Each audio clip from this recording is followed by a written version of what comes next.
Hello everyone, I want to do a little bit of a video today on something that I have in my kit that I learned a lesson with and put in. If anybody's ever uses them, but they are stormproof matches. And I know a lot of people underestimate a match and they don't really have them in their kit because they get a lighter or whatever, but I'll tell you my story right quick. This is out of my, I guess, get home bag, 3-day bag, what you could call it. Yeah, it's a charade multi-tool. But what was so good about this, I thought, was it had a little compartment in it. I had a flick of the bic in it. Now, I had my bag in my vehicle, sat in my Jeep for a long time, and I didn't get it out as often as I should. And what I mean by that is 2-3 months go by, and then I'd work on it, get it out, and make sure everything was up to date and still together and not rusted anything or busted anything. Well, what had happened is the lighter, in the way I had it packed, and this being closed down and locking it on top of it, somehow it got pushed and all of the fluid had leaked out of it. So when I got it out, instead of getting fire, all I got was flint. Now, that's pretty bad.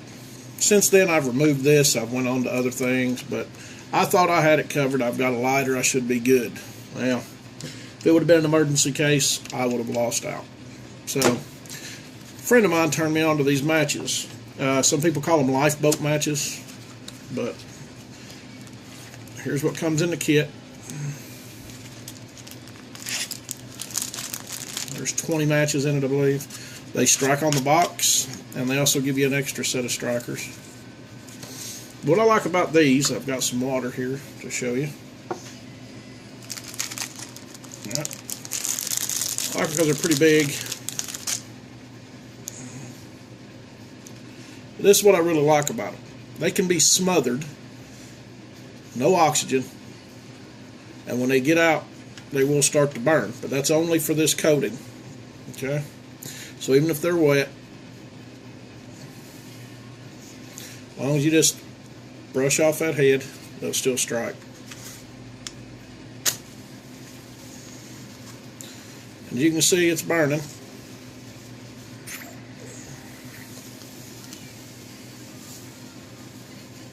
So even if you got something wet, it'll still burn through. Now, the thing is, when it gets into that burn, it's done, as you can see. There is no getting past it. But what I liked about it was I had a guaranteed match. Even if I got it wet, even if it was damp, as long as I dried that head off and got it in. What I liked about it, if the box got wet, these are sealed off. So you still got them. But this would have gave me the ability to start a fire. Got a good tinder bundle built first. Pull these out, and I know for a fact that I'm going to start a fire with it. So, I wanted to show you guys these because I think matches are sometimes needed. I'm not saying in your everyday kit or, you know, even in your kit to take direct to the woods every day or even for 3 days. But I think in a long-term storage, I think matches are overlooked because, especially these kind, because they're going to be in your kit. They're going to give you the ability to make a fire when you don't, when you can't. And it's always a good backup to have something, you know, is just going to work. That flick of the bic would have worked. I would have got what I needed. But like I said, happened to run out. And they do. You know, they leak. They can get busted. They can do a lot of things. So, that's what I wanted to show you guys. But if you need to try to get these, I think Walmart even carries them now. So, I think there's 20 in a box. Burns for 15 seconds. There's 25 matches in a box. Burns for 15 seconds, it says. I've tried them in sand. As soon as you pull them out and it gets air, that coating will burn. So, I want to go over something else while I got you here. Because this was a mistake that I'd made and left. And then I made another mistake. The other mistake that I made was I was in a class at the school, and my blade got soaked. I mean, it was torrential rain.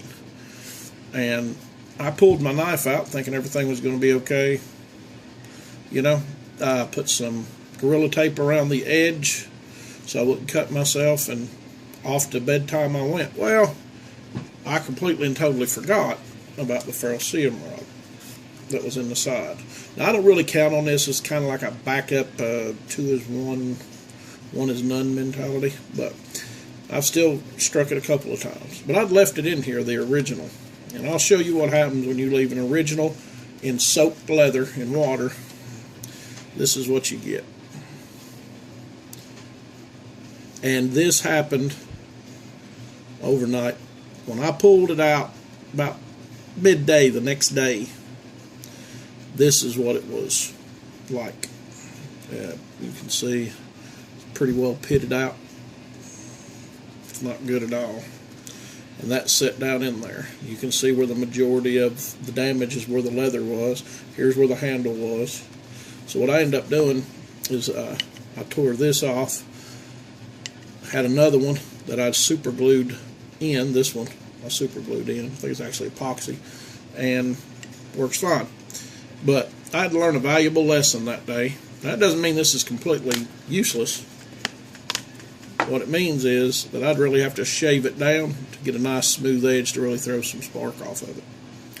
So just wanted to tell you, mistakes make you better. I always take my ferro rod out, dry it, and leave it out. Never put it in here.